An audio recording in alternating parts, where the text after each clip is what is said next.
یہ ہمارے ساتھ مقابلہ کریں گے یہ لوگ؟ اور چھوٹے اتنے تھے حضرت عمیر کہ تلوار اپنے ہاتھوں سے اپنے گلے میں نہیں لٹکا سکتے تھے، وہ بڑے بھائی نے لٹکائی، میدان میں نکلے۔ حضور علیہ الصلوۃ والسلام نے تقریر کی، فرمایا تمہیں پتہ ہے تم کس جنت کی جانب جا رہے ہو؟ وہ جنت ہے جس کی چوڑائی زمین آسمان کے برابر ہے۔ حضرت عمیر بن حمام انصاری ایک صحابی تھے، جب کریم نے فرمایا نا جنت کی چوڑائی، کسی چیز کی لمبائی زیادہ ہوتی ہے چوڑائی کم ہوتی ہے، جب فرمایا نا کہ چوڑائی زمین آسمان کے برابر ہے تو حضرت عمیر بولے، کہنے لگے واہ واہ واہ واہ واہ، کھجوریں کھا رہے تھے، حضور نے فرمایا تو بڑی واہ واہ کر رہا ہے، کہ سونیا اتنی جنت پیاری ہے تو ہم دور کیوں ہیں، یہ دینا ذرا تلوار۔ جلدی سے میدان میں نکلے، اللہ نے انہیں شہادت عطا فرمائی۔ رات ساری وہ مست رہے شراب کے نشے میں، اور حضور ساری رات مصلی پہ رہے، ساری رات دعائیں مانگی۔ پتہ کیا کہا؟ اے اللہ، یہ میری کل کمائی تھی 313 جو میں لے کے آ گیا ہوں، اگر یہ ہلاک ہو گئے تو قیامت تک کون تیری عبادت کرے گا، ان کی مدد فرما۔ اور ایک رات پہلے صفیں بھی سیدھی کرائیں، بلکہ صفیں سیدھی کراتے حضرت سواد کے پیٹ پہ چھڑی لگ گئی تو انہوں نے کہا حضور بدلا دیں۔ حضور نے کپڑا ہٹایا تو انہوں نے وجود چومنا شروع کر دیا۔ حضور نے ہمیں سبق دیا کہ صفیں بھی سیدھی کرانی ہے اور دعائیں بھی کرانی ہیں، صف بھی سیدھی ہو، مصلی بھی آباد ہو، دونوں کام کرنے، اور پھر توکل ہو، پھر تمہارا دل جمے کہ انشاءاللہ فتح اللہ مسلمانوں کو دے گا۔ رونے نہ رویا کرو، معیشت کے، معاشرت کے، غریبی کے، تنگ دستی کے، فقیری کے، رونے نہ رو، اللہ کی مدد کو آواز دو۔ ہم نے وہ لوگ بھی دیکھے ہیں بیچارے جو نہ اسلامی معیشت پہ بات کرتے ہیں، نہ معاشرت پہ، نہ اخلاقیات پہ، اور جب بھی بات کریں گے کہیں گے حضور کو تو علم ہی کوئی نہیں تھا، قاری کچھ نہیں سکتے تھے، مجبور محض تھے معاذ اللہ۔ یہ تقریریں کریں گے۔ یہ مسلم شریف کی حدیث ہے، کوئی اختلاف والی بات نہیں، پر بعض اوقات نا دل کو تکلیف ہوتی ہے کہ یار اس طرح کی باتیں کیوں کرتے ہو۔ یہ مسلم ہے۔ حضرت انس بن مالک فرماتے ہیں ایک رات پہلے حضور نے چھڑی پکڑی اور میدان بدر میں جا کے فرمایا، لکیر کھینچ کے فرمایا یہاں ابو جہل مرے گا، یہاں عتبہ مرے گا، یہاں شیبہ، یہاں ولید مرے گا۔ حضور نے لکیریں کھینچی۔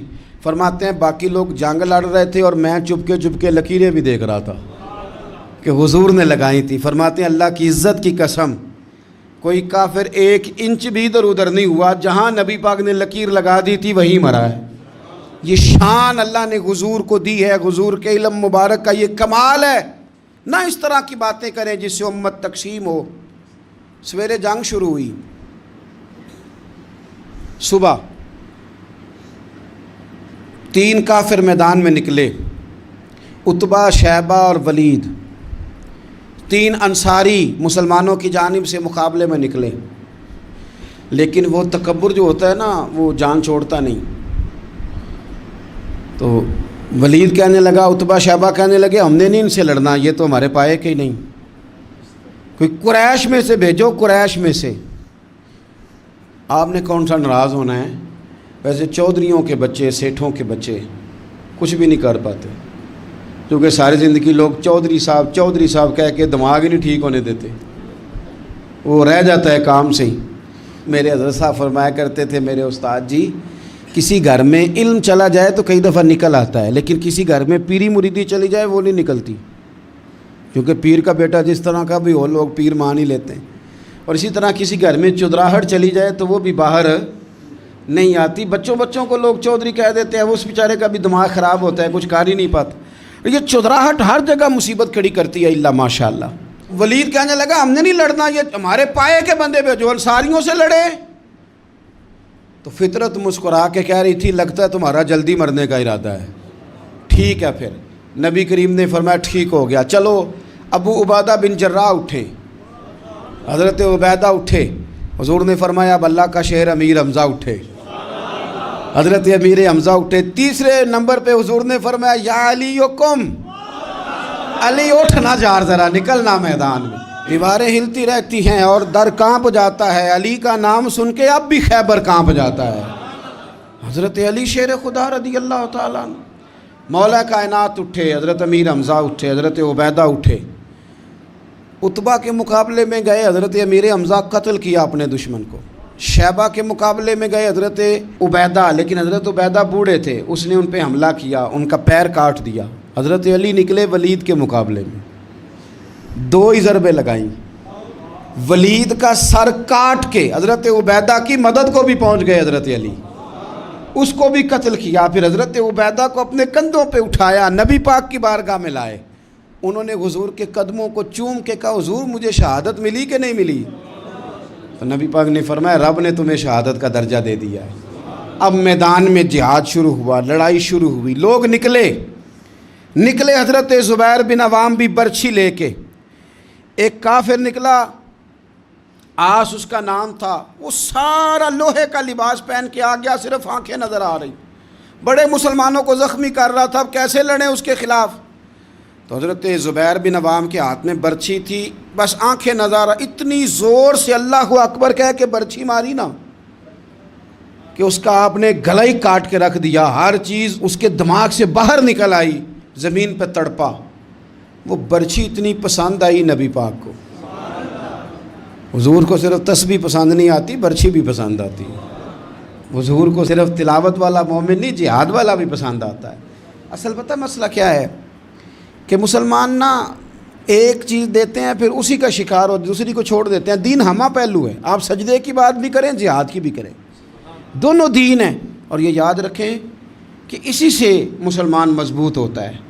حضور کو برچھی اتنی پسند آئی کہ آپ کو بخاری میں ملے گا، نبی پاک نے برچھی لے کے بطور یادگار کے اپنے پاس رکھ لی، پھر وہ برچھی حضرت صدیق اکبر کے پاس رہی، پھر وہ برچھی حضرت عمر کے پاس رہی، پھر حضرت عثمان کے پاس رہی، پھر مولا علی کے پاس رہی۔ میں ان لوگوں کو کیا کہوں جنہوں نے مکے مدینے میں نبی پاک کی یادیں مٹا دی ہیں۔ سونے نے تو صحابہ کی یادگار تلواریں بھی سنبھال کے رکھی، اور تم نے حضور نے جس کنویں سے پانی پیا تھا وہ کنواں ختم کر دیا، تم نے جہاں حضور نے غسل کیا تھا وہ جگہ ختم کر دی۔ کیا بات کرتے ہو صاحب، وہ جگہیں تو ہمارے لیے چومنے کے لائق تھیں اور آنے والی نسل کو وہاں عقیدت کے پھول برسانے تھے، تم نے کیا سلوک کیا؟ جنگ آگے بڑھی، تلواریں چمکیں، 2 چھوٹے بچے، او نوجوانوں خدا را واپس لوٹو اپنے دین کی طرف، 2 چھوٹے بچے، اور یہ اس طرح کے لفظ ہیں، مجھے کہہ لینے دو وہ دیسی تھے، مجھے کہہ لینے دو پینڈو تھے۔ وہ 2 بچے آ کے حضرت عبد الرحمن ابن عوف سے پوچھتے ہیں، کہتے ہیں چاچا جی ابو جہل کدھر ہے؟ یہ لفظ ہیں حدیث میں، چاچا جی، چاچو کدھر ہے ابو جہل؟ تو کہتے ہیں میں نے ہاسکے کا پتر، تم نے کیا کہنا ہے؟ تو چھوٹے والے کو باتیں بھی صحیح نہیں کرنے آتی تھیں، کہنے لگا چاچا اسے مارنا ہے۔ کہا کیوں مارنا ہے؟ کہا اس لیے کہ ہم نے سنا ہے وہ ہمارے نبی کو برا کہتا ہے معاذ اللہ۔ کہا تم اگر نام مار سکے تو چھوٹا کہہ رہا ہے، کہتا نام مار سکے تو مریں گے تو صحیح نا حضور کے نام پہ۔ حفیظ جلندری کہتے ہیں وہ کہہ رہا تھا مریں گے یا ماریں گے اس ناری کو، سنا ہے گالیاں دیتا ہے وہ محبوب باری کو، معاذ اللہ حضور کو برا کہتا ہے۔ میدان میں آئے دونوں، زور زور سے تلواریں ماری، گھوڑے سے گرا لیا ابو جہل کو۔ حضرت معاذ جو تھے بڑے والے، ان کا بازو کٹ گیا، تھوڑا سا گوشت سال لٹک رہا تھا۔ یہ نرم و نازک بچے ہمارے، یہ میدانوں میں کام کریں گے، جن کو تھکاوٹ ہوتی ہے، جو پیناڈال کی گولی کھا کے سوتے ہیں رات کو، بازو لٹک رہا تھا۔ حضرت معاذ نے اس پر اپنا پیر رکھا، جھٹکا دے کے اتار دیا۔ حضرت عبداللہ ابن مسعود کو کہا، انہوں نے گردن کاٹ دی ابو جہل کی۔ دونوں تلواریں لے کے حضور کے پاس گئے۔ چھوٹا کہتا ہے حضور میں نے مارا ہے، بڑا کہتا ہے حضور میں نے مارا، کہتا ہے نہیں تو پیچھے تھا میں نے مارا ہے، وہ کہتا ہے نہیں تو بعد میں آیا تھا میں نے مارا ہے۔ فرمایا تلواریں دکھاؤ نا۔ جب تلواریں دکھائیں تو حضور فرمانے لگے تم دونوں نہیں مارا ہے، برابر کا ثواب ہے۔ جس کا بازو کٹا تھا کریم رسول نے فرمایا ادھر لا نا بازو، وہ بازو لائے، حضور نے اسی جگہ رکھ کے نا دوبارہ لعاب دہن لگایا۔ حضرت معاذ حضرت عثمان غنی کے زمانے تک موجود رہے۔ فرماتے ہیں کٹنے سے پہلے طاقت کم تھی، جب حضور نے جوڑا ہے تو طاقت پہلے سے زیادہ ہو گئی ہے، پہلے سے زیادہ ہو گئی ہے طاقت۔ کہتے ہیں کہ نبی پاک سید عالم صلی اللہ علیہ وسلم کی خدمت میں حضرت عکاشہ آئے، کہنے لگے سونیا میرے جذبات کنٹرول میں نہیں آ رہے، میں ان بے ایمانوں کے گلے کاٹوں گا، پر میرے پاس تلوار ہی کوئی نہیں، کوئی تلوار ہو تو ماروں نا۔ ایک درخت کی جڑ تھی، ٹہنی تھی، حضور نے یوں کر کے کھینچی، فرمایا یہ لینا تلوار۔ کہتے ہیں وہ حضور کے ہاتھوں میں ٹہنی تھی، میرے ہاتھوں میں آتی گئی اور تلوار بنتی گئی۔ پھر اس سے کافر کاٹے حضور کے معجزات، 5000 فرشتہ بھیجا اللہ نے جنگ بدر میں۔ کتنے؟ یہ میں نے بات اس لیے بیان کی ہے کہ اقبال نے ایک مشورہ دیا، کہتے ہیں تو فضائے بدر تو پیدا کر، فرشتے تیری نصرت کو اتر سکتے ہیں گردوں سے، کتار اندر کتار اب بھی۔ اقبال کیوں ایسا کہہ رہا ہے؟ تو اقبال کہتے ہیں اس لیے کہ آج بھی ہو اگر ابراہیم کا ایمان پیدا تو آگ کر سکتی ہے انداز گلستاں پیدا۔ 5000 فرشتہ آیا۔ مجھے تو لگتا ہے فرشتوں نے بھی دعا کی تھی کہ یا اللہ ہم تیرے نبی کی قیادت میں لڑنا چاہتے ہیں۔ فرشتے آئے، سپر پاور تھی روما، بڑی طاقتور سمجھتی تھی، ایران، روم، یہ کیسر و کسرا، بڑی طاقتیں تھیں۔ عرب کے لوگ تو بوریا نشین تھے، صحراؤں میں نکل کے انہوں نے الٹ پلٹ کے نہیں رکھ دی سارا کچھ۔